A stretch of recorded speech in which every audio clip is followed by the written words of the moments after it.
The pain hit me like a lightning bolt. The blade had gone between the coils of my heart's mainspring, stalling the movements and crippling me.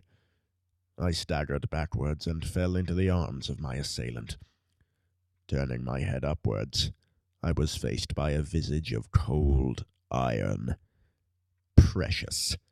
Salazar's personal mechanical assassin, perversely built in the shape of a 17-year-old girl. I stared through my goggles at her cold, expressionless faceplate, all the while trying not to pass out.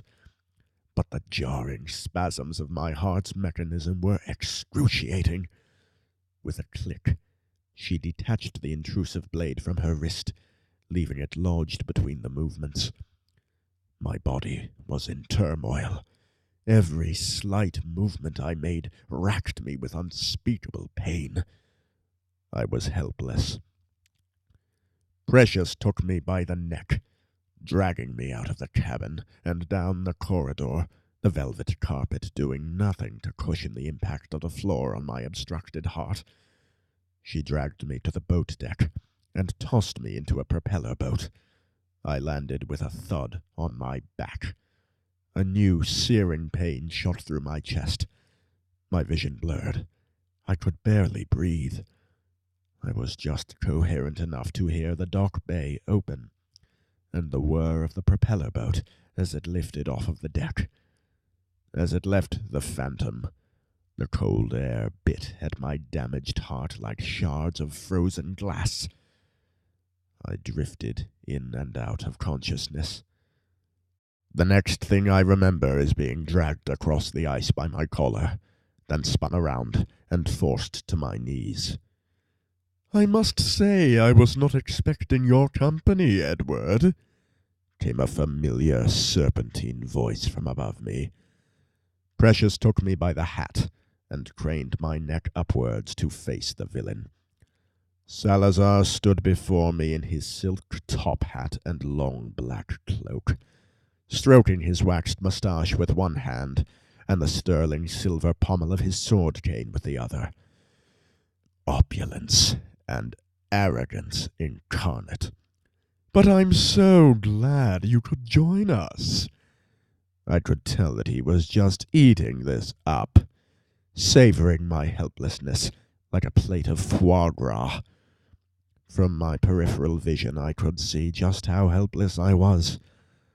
I was surrounded on both sides by rows of navy-attired soldiers, their rifles poised squarely at my mad-hatted head. Salazar continued to prattle on in self-indulgence. "And how generous of you to bring an audience with you." Stepping aside with an ostentatious flourish of his cloak, he gestured with his cane to an unfortunate sight. Oft and Lily, their wrists clapped in irons, also knelt under guard of armed soldiers. Behind them, 4 of Salazar's drones surrounded our lifeboat they had captured. "Sorry, Captain," Oft yelled in his smarmy Midwestern drawl. "They must have smelled my cologne." At which Lily rolled her eyes. "The rest of your friends will be joining us momentarily," sneered Salazar, indicating a vacant space in the airship hangar on the other side of the base. "They can't hide in the clouds forever, and they certainly won't miss the show." I tried to muster the breath to retort, but the effort of inhalation was too much, and I would have passed out had the snake not struck my face with his cane. "Come now, Edward," he taunted. "You'll want to be awake for this." On Salazar's command, Precious took me by the hat and rudely wrenched my head upward. Salazar gave me a snide grin, and once again turned about, this time to face the massive dome of the cannon atop the wide metal platform. "Magnificent, isn't it?" he hissed. The technology of yesteryear, fighting the wars of today.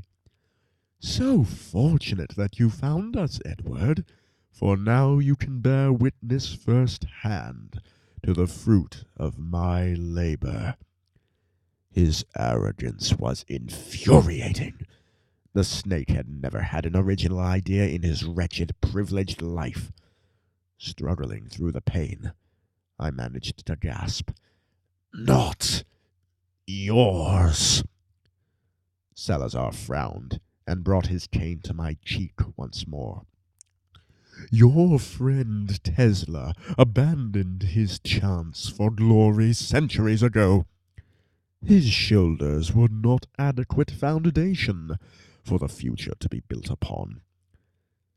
The inexcusable falsehood of this assertion did much to provoke my ire, which did much to exasperate my damaged condition. "Observe the heights of power to which we have risen," his theories. With another pompous flourish of his cloak, Salazar turned to two men in goggles and Arctic coats, standing at a control box at the edge of the platform. "Prepare the demonstration," Salazar dictated. The men nodded in affirmation and began to manipulate the array of levers and buttons upon the control box. A resounding metallic noise echoed from beneath the ground, followed by the unmistakable sound of colossal turning gears. Oft, Lily and I looked on in anxious apprehension as the platform around the base of the dome began to slide apart. The vast trapdoors came away to reveal an aperture of imperceptible depth, out of which sounded the deafening hum of what could only be the cannon's cyclopean propellers. A shrieking updraft followed the noise as the rotors lifted the sword of Damocles from its sheath. The ascent revealed that the great dome rested upon a thick iron pylon girdled about by 4 steel rings. Beneath this pylon were the two shoulder-like constructs, housing the rotary engines that spun the vast propellers. As these rose out of the pit, the vigorous gust of their revolution swept across the frozen ground, sending clouds and ice crystals dancing about like Arctic will-o-wisps. Had my hyperoptic brass goggles not shielded my eyes from the gale, I would not have seen the extensive barrel of the cannon ascend from the pit. The looming semblance of the cannon's full shape cast a growing shadow across the ground as it rose into the sky. The entire monstrous thing must have been 200 meters in height, ascending to nearly 800 from the ground. Salazar turned his face from the sky to the men at the control box once more. "Begin the demonstration," he barked over the wind. Again the men proceeded to operate the multitude of switches and levers that commanded the Goliath superweapon above. Precious held my neck back, keeping my vision fixed on the cannon. As I looked upward, I beheld the main shaft of the cannon, from the generator to the barrel, slowly tilt upwards, the rotary engines and propellers remaining parallel to the ground. The cannon ceased its rotation when it came to a 60-degree angle, and the Iron Maiden behind me twisted my head to the right towards the water.